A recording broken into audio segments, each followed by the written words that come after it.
कल्याणी के सामने अब एक विषम समस्या आ खड़ी हुई।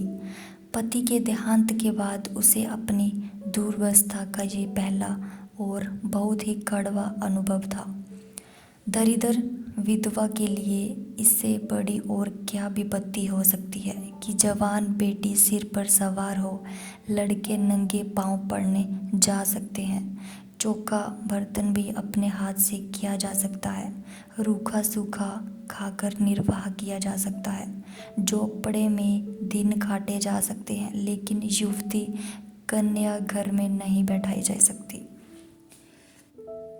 कल्याणी को भालचंद्र पर ऐसा क्रोध आता है कि स्वयं जाकर उसके मुंह में कालिख लगाऊं, सिर के बाल नोच लूं, कहूं कि तू अपनी बात से फिर गया, तू अपने बाप का बेटा नहीं। पंडित मोटेराम ने उनकी कपट लीला का नग्न वृत्तांत सुना दिया था। वह इसी क्रोध में बरी बैठी थी कि कृष्णा खेलती हुई आई और बोली, क्या दिन में बारात आएगी अम्मा? पंडित तो आ गए। कल्याणी, बारात का सपना देख रही है क्या? कृष्णा, वही चंद्र तो कह रहा है कि 2-3 दिन में बारात आएगी, क्या ना आएगी अम्मा? कल्याणी, सबके घर तो बारात आ रही है, हमारे यहाँ क्यों नहीं आती? कल्याणी, तेरे जहाँ जो बारात लाने वाला था उसके घर में आग लग गई। कृष्णा, सच अम्मा? तब तो सारा घर जल गया होगा। कहाँ रहते होंगे? बहन कहाँ जाकर रहेगी? कल्याणी, अरे पगली, तू तो बात ही नहीं समझती। आग नहीं लगी, वह हमारे यहाँ ब्याह ना करेंगे। कृष्णा, जे क्यों अम्मा? पहले तो वही ठीक हो गया था ना? कल्याणी, बहुत से रुपए मांगता है, मेरे पास उसे देने को रुपए नहीं है। कृष्णा, क्या बड़े लालची हैं अम्मा? कल्याणी, लालची नहीं तो और क्या है, पूरा कसाई निर्दयी धगाबाज। कृष्णा, तब तो अम्मा बहुत अच्छा हुआ कि उसके घर बहन की ब्याह नहीं हुआ। उसके साथ कैसे रहती?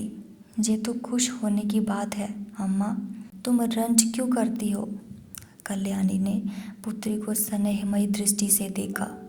इनका कथन कितना सत्य है, बोले शब्दों में समस्या का कितना मार्मिक निरूपण है। सचमुच ये तो प्रसन्न होने की बात है कि ऐसे कुपात्रों से संबंध नहीं हुआ। रंज की कोई बात नहीं, ऐसे कुमानुषों के बीच में बेचारी निर्मला की ना जाने क्या गति होती, अपने नसीबों को रोती। जरा सा घी दाल में अधिक पड़ जाता तो सारे घर में शोर मच जाता, जरा खाना ज़्यादा पक जाता तो सास दुनिया सिर पर उठा लेती। लड़का भी ऐसा लोभी है, बड़ी अच्छी बात हुई, नहीं बेचारी को उम्र भर रोना पड़ता।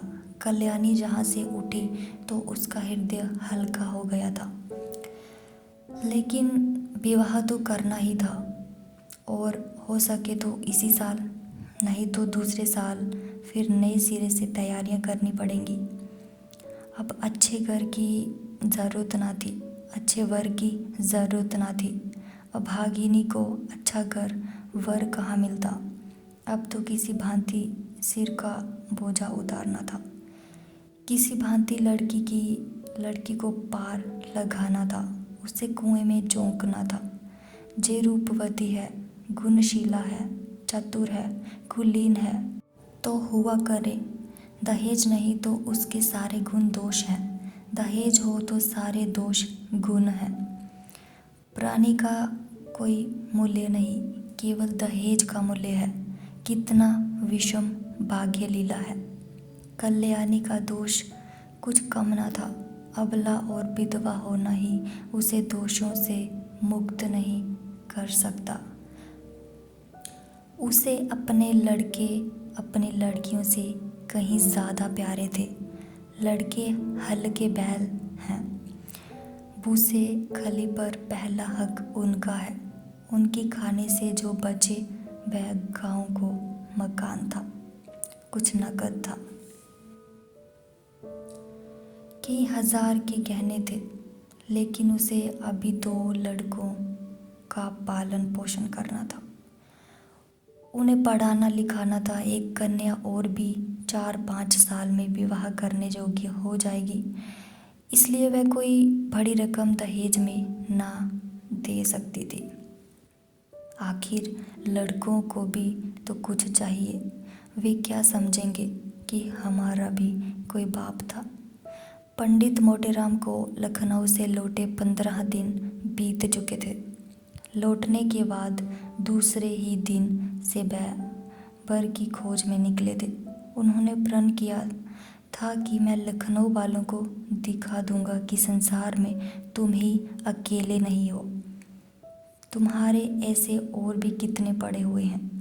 कल्याणी रोज दिन गिना करती थी। आज उसने उन्हें पत्र लिखने का निश्चय किया और कलम दवात लेकर बैठी ही थी कि पंडित मोटेराम ने पर्दापण किया। कल्याणी, आइए पंडित जी, मैं तो आपका खत लिखने जा रही थी। कब लौटे? मोटेराम, लौटा तो प्रातःकाल ही था, पर इसी समय एक सेठ के जहाँ से निमंत्रण आ गया। कई दिन से तरमाल ना मिले थे। मैंने कहा कि लगे हाथ जे भी काम निपटाता चलूं। अभी उधर ही से लौटा आ रहा हूँ। कोई 500 ब्राह्मणों को पंगत थी। कल्याणी, कुछ कार्य भी सिद्ध हुआ या रास्ता ही नापना पड़ा? मोटेराम, कार्य क्यों ना सिद्ध होगा भला, जे भी कोई बात है। 5 जगह बातचीत कर आया हूँ, 5 की नकल लाया हूँ। उनमें से आप चाहे जिसे पसंद करें। जे देखिए, इस लड़के का बाप डाक के सींगे में 100 रुपये महीने का नौकर है। लड़का अभी कॉलेज में पढ़ रहा है, मगर नौकरी का भरोसा है। घर में कोई जायदाद नहीं। लड़का होनहार मालूम होता है, खानदान भी अच्छा है। 2000 में बात तय हो जाएगी। मांगते तो जे 3000 हैं। कल्याणी, लड़के के कोई भाई है? मोटे, नहीं, मगर 3 बहनें हैं और तीनों कुंवारी। माता जीवित है? अच्छा, अब दूसरी नकल दिए। जे लड़का रेल के सीगे में 50 रुपये महीना पाता है। माँ बाप नहीं है। बहुत ही रूपवान, सुशील और शरीर से खूब हष्ट पुष्ट कसरती जवान है, मगर खानदान अच्छा नहीं।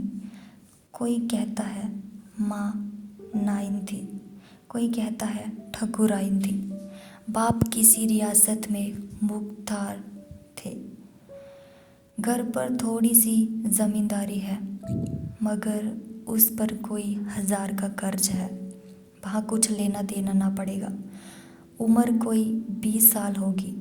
कल्याणी, खानदान में दाग न होता तो मंजूर कर लेती, देकर तो मक्खी नहीं निगली जाती। मोटे, तीसरी नकल देखिए। एक जमींदार का लड़का है, कोई 1000 सालाना नफा है, कुछ खेती बाड़ी भी होती है। लड़का पढ़ा लिखा तो थोड़ा ही है, कचहरी अदालत के काम में चतुर है, दुहाजू है। पहली स्त्री को मरे 2 साल हुए, उससे कोई संतान नहीं, लेकिन रहना सहना मोटा है। पीसना कूटना घर ही में होता है। कल्याणी, कुछ दहेज मांगते हैं? मोटे, इसकी कुछ ना पूछिए, 4000 सुनाते हैं। अच्छा, ये चौथी नकल दिए। लड़का वकील है, उम्र कोई 35 साल होगी, दिन 300-400 की आमदनी है। पहली स्त्री मर चुकी है, उससे 3 लड़के भी हैं। अपना घर बनवाया है, कुछ जायदाद भी खरीदी है, जहाँ भी लेन देन का झगड़ा नहीं है। कल्याणी, खानदान कैसा है? मोटे, बहुत ही उत्तम, पुराने रईस हैं। अच्छा, जब 5वीं नकल दिए। बाप का छापा खाना है, लड़का पढ़ा तो BA तक है, पर उस छापे खाने में काम करता है। उम्र 18 साल की होगी। घर में प्रेस के सिवाय कोई जायदाद नहीं, मगर किसी का कर्ज सिर पर नहीं। खानदान बहुत अच्छा है न बुरा। लड़का बहुत सुंदर और सच्चरित्र है, मगर 1,000 से कम में मामला तय न होगा। मांगते तो वह 3,000 हैं। अब बताइए आप कौन सा वर पसंद करती हैं? कल्याणी, आपको सब में कौन पसंद है? मोटे, मुझे तो 2 वर पसंद है, एक वह जो रेलवे में है और दूसरा जो छापे खाने में काम करता है। कल्याणी, मगर पहले के तो खानदान में आप दोष बताते हैं। मोटे, हाँ ये दोष तो है, छापे खाने वाले को ही रहने दीजिए। कल्याणी, जहाँ 1,000 देने को कहाँ से आएगा? 1,000 तो आपका अनुमान है, शायद वह और मुंह फैलाए। आप तो इस घर की दशा देख ही रहे हैं, भोजन मिलता जाए यही गनीमत है। रुपए कहाँ से आएंगे? जमींदार साहब 4,000 सुनाते हैं, डाक बाबू भी तो 1,000 का सवाल करते हैं। इनको जाने दीजिए, बस वकील साहब ही बच सकते हैं। 35 साल की उम्र भी कोई ज़्यादा नहीं, इन्हीं को क्यों न रखिए। मोटेराम, आप खूब सोच विचार कर लें, मैं यूं आपकी मर्जी का ताबेदार हूँ। जहाँ कहिएगा वहाँ जाकर टीका कर आऊँगा, मगर 1,000 का मुँह ना देखिए। छापे खाने वाला लड़का रतन है, उसके साथ कन्या का जीवन सफल हो जाएगा। जैसी ये रूप और गुण की पूरी है, वैसा ही लड़का भी सुंदर और सुशील है। कल्याणी, पसंद तो मुझे भी यही है महाराज, पर रुपए किसके घर से आए? कौन देने वाला है कोई दानी? खाने वाले खा पी कर चंपत हुए, अब किसी की भी सूरत नहीं दिखाई देती, बल्कि और मुझसे बुरा मानते हैं कि हमें निकाल दिया। जो बात अपने बस के बाहर है उसके लिए हाथ ही क्यों फैलाए? संतान किसको प्यारी नहीं होती, कौन उसे सुखी नहीं देखना चाहता, पर जब अपना काबू भी हो, आप ईश्वर का नाम लेकर वकील साहब को टिका कर आइए। आयु कुछ अधिक है, लेकिन मरना जीना विधि के हाथ है। 35 साल का आदमी बुढ़ा नहीं कहलाता। अगर लड़की के भाग्य में सुख भोगना बधा है तो जहाँ जाएगी सुखी रहेगी, दुख भोगना है तो जहाँ जाएगी दुख झेलेगी। हमारी निर्मला को बच्चों से प्रेम है, उनके बच्चों को अपना समझेगी। आप शुभ मुहूर्त देखकर टिका कर आए।